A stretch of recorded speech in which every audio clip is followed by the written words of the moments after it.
kiss and... That's not possible.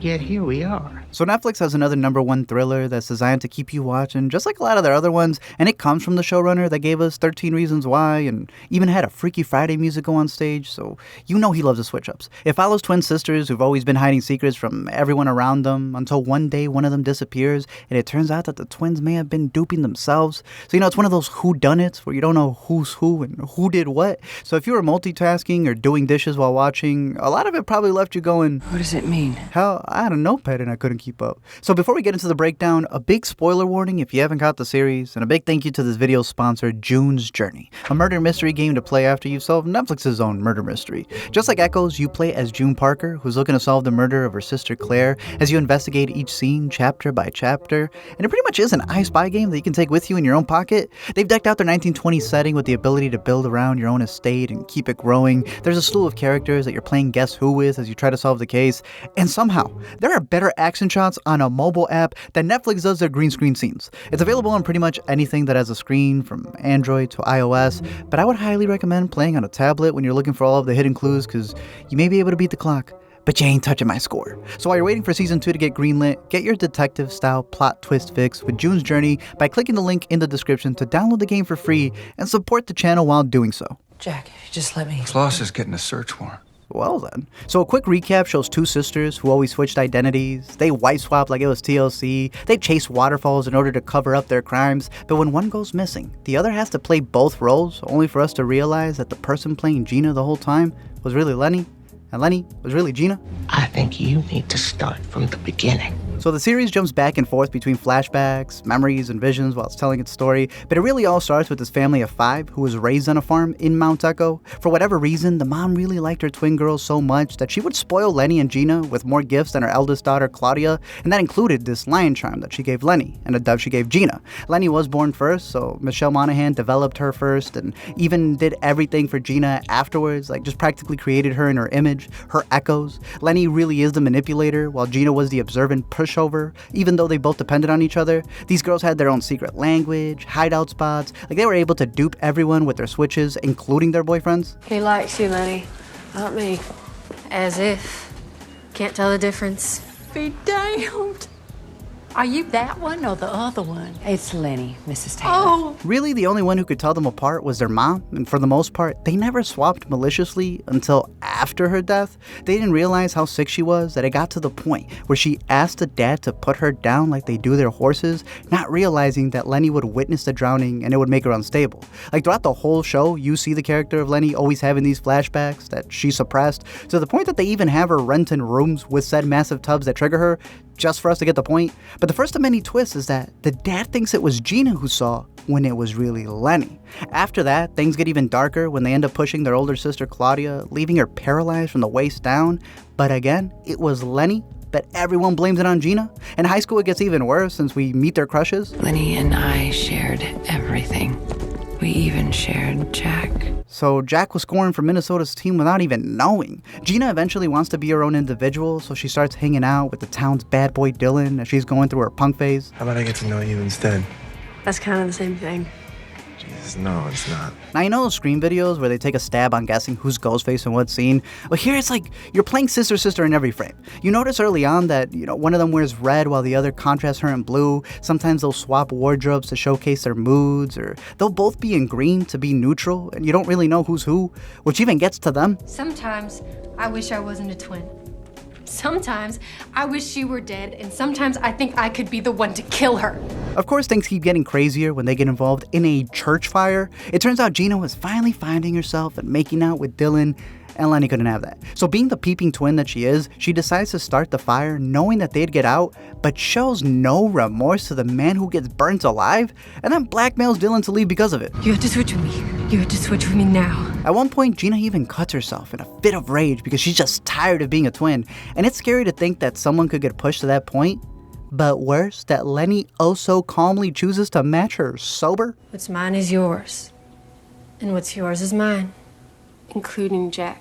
Eventually, they come up with a diary to keep up with their truthful lies. And we can keep secrets from each other, but not the book. I just find it funny that these actresses could have pretended to be each other on set. None of us would know the difference. Episode 5 reveals everything from Gina's point of view as they're older. It turns out that Lenny goes on to marry Jack and continues that farm life, while Gina feels pushed to the side, and that's why she heads out to UCLA. There she gets swooned by her therapist, Charlie, and even writes a bestseller on her twin life named Echoes.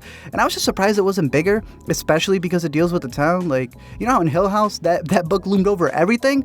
Well, here they put more emphasis on her Valentino boots. Who would you rather, Lenny or Gina? You know what? Listen, I'm only purely choosing Gina because I loved her wardrobe so much. Such a Lenny response. They're both soon married and pregnant at the same time, but when Gina miscarries and Lenny goes through postpartum depression, they come up with a plan to overcome their trauma.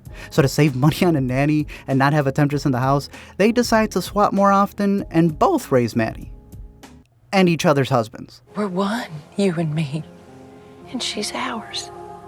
Poor Maddie's in the parent trap, but it's the parent's trap. Gina once again gets pushed further into the shadows as they decide to do even bigger switches on an annual basis. Every year since Maddie was born, Lenny and I switched lives on our birthday. So Lenny really is the one who built both of their personas so that she can swap around like it's a Sims game. She set up their haircuts, their makeup. She's pitching work projects for Gina. She's practically controlling their entire schedule. Go put your Gina clothes on. Guys are waiting for us. I am Gina. This year you are. It gets bad. Like, Lenny geek squatted up the place and is keeping tabs on Gina's location, eye calendar, probably calories. What the fuck, Lenny? You don't need a psychiatrist, Gina. You have me. And it really sucks that in retrospect, Lenny wasn't just forcing Gina to play along, but every time something bad happened, all of their friends and family would blame Gina, even if it wasn't her. Gina always brings drama. You know that. She's like you, but not. Gina. She gone again? Yeah, I guess so. Well, good riddance is all I can say. Where the hell is Lenny? Oh, God, I wish I knew, Gina. I couldn't stay away. She's my everything. You know that. Okay, I get it. Just please, none of your usual. F you, Gina. F you! How do you ruin someone's real life and their fake life? Again, this all happens before the present events of episode 1. And the woman at the center is a fucking mess. Let's make a fucking mess. After a year of swapping, we get the current events that kick off the story. Something's happened. Lenny's missing. What do you mean missing? She's gone, baby. Gone. Technically, Lenny comes back home as Gina, while the real Gina is missing as Lenny, so know that for the most part, she's pulling a Dove Cameron. Their sister Claudia is pushing the search party, but keeps her dad in the reserves due to doctor's orders, and that's where Sheriff Floss comes in, who's had a gut feeling about these girls ever since she couldn't solve the church fire case 25 years ago. Small town police work at its finest. Once animals start popping up dead, Floss ain't horsing around, and immediately suspects her boo Jack. Well, that's the story. Of course, there's more than one story. So far, he's innocent, but becomes guilty when he starts making out with the wrong sister. Technically right wife. Real Lenny then heads to their waterfall cave where she finds clues that real Gina left behind, telling her to finally pick a life, even leaving her clothes so that she now has to play herself. Yeah, it hit hard. You see, Lenny's been running everything the entire time anyway, so now she gets to have both while Gina wants none. And I know a lot of people always attribute it to this twin thing, right? This telepathy, this idea that they can finish each other's sentences and share thoughts, but maybe one is the bad influence, one is overdoing it, one is forcing those thoughts. You have an amazing year ahead of you in LA. I've got it all teed up. Lenny hasn't been Lenny in over a year, but I like how she's wearing a sweater that's a mix of red and blue, while quickly putting up a braid to showcase that she's the country Lenny everyone knows, except her husband. He don't know Jack. None of it makes sense. I'm not the kind of person who steals a horse from their husband. Nah, just the type to pretend to be your sister's husband's wife. As she continues to search for her sister, her daughter, Maddie, brings up what the new generation deems a flipper phone. The what?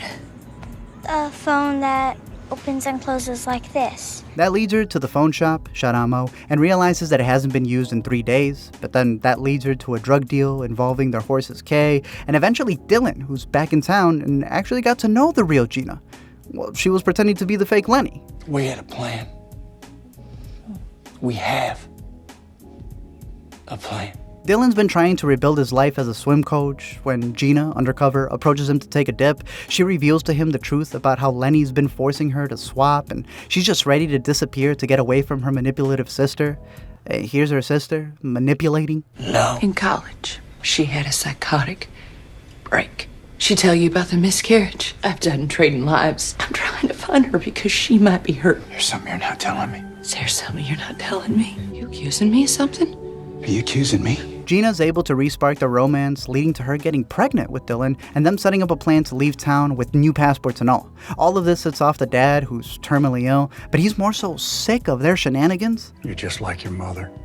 Strong, proud, but she was never dishonest. And to her, he tried to wash her sins. Things get more difficult when the dad demands that both twins be there for the birthday party, so now Lenny has to Hannah Montana it. Lenny, I didn't expect to see you here. Wait, it is Lenny, isn't it? Then there's the sheriff who wants to talk to her, forcing her to Zach and Cody it. Gina here? Gina? Hey, sorry to interrupt. She wants to talk to you, Zach. Okay, Cody. She now has to unbraid and tone down the southern accent to check back in at home and stop by the prison. And I just found each transformation to be funny.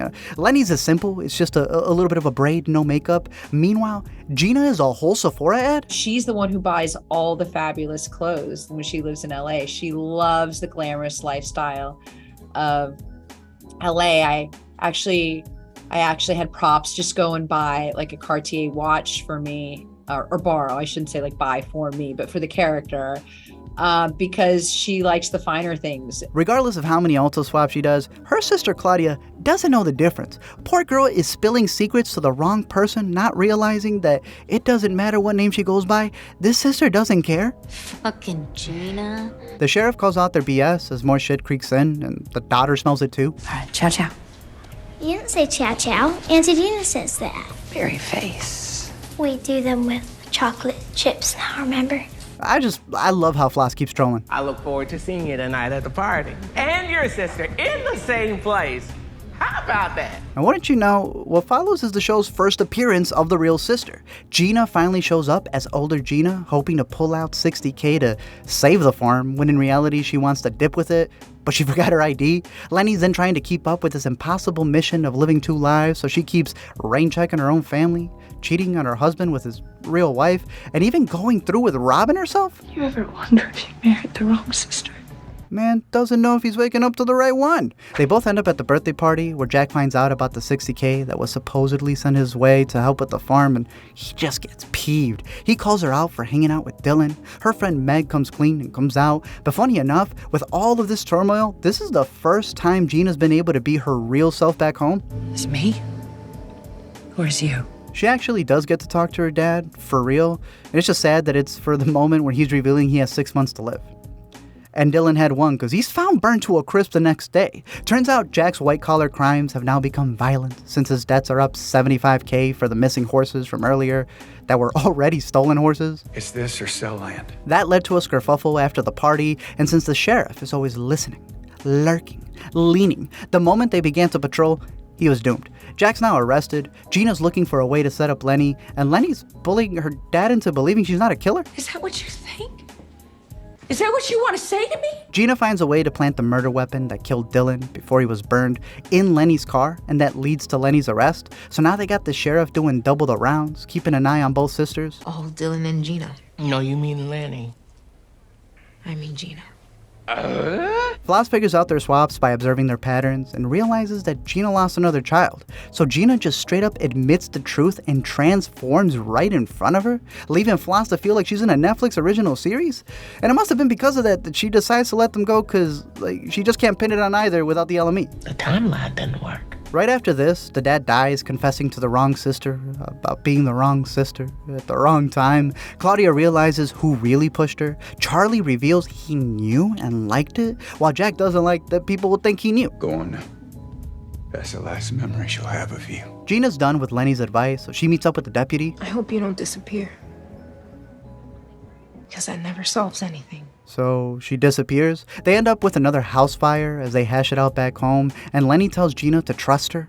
by Jack torrencing her bedroom door. They then gallop through the woods in their horses that resemble the ones from episode 1 as they end up in the worst green screen scene. That's not great. Nah, Netflix, what? Oh, it looks bad though, Len. It's here where Lenny realizes the truth about her mom as she tries to baptize her sister, but then Gina gets up and takes a leap of faith. What did you do? Well, I didn't push her, Jesus. Just tried to drown her. But don't forget, they did have those indoor diving lessons. I'm interested in freediving.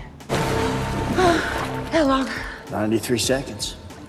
That's good. Lenny confronts Charlie, who it turns out had a tracker on Gina the entire time, except for the first 3 episodes, and you realize Gina wasn't just running away from her sister, but her husband as well. I just love how Lenny looks at him with disgust, because, when she does a swap, it's a character study. When he knows about the swap, it's gross. For real though, it's terrible to think that this man was a therapist who ended up with not only a client, but someone who knew about the whole thing and he thought he was helping in some way. Like, clearly it just instigated things. On top of that, the dude wrote a bestseller out of it, so it's clear he manifested whatever he wanted out of it. Floss then hints at a charm connecting the church fire and the recent house fire, pulling up evidence that proves Lenny's lying. Sadly, the deputy gives it up because the sisters were nice to her when she moved to Mount Echo. So yeah. As hard as it seems, the truth's just easier in the long run.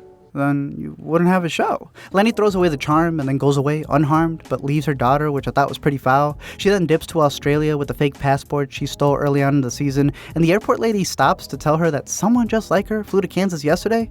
So it must have been Michelle Monaghan. In the end, they leave you with more questions than answers as the sheriff gets a digital diary mailed to her, but doesn't do anything. I'll see myself out. Charlie is doing his book tour based on their lives and gets questioned by Gina, who the showrunner confirmed. No, that was Gina. And then we get a final shot with Charlie and a confirmed Lenny as he's left to figure out who's who, just like the rest of us. You prefer a twist, if I remember correctly.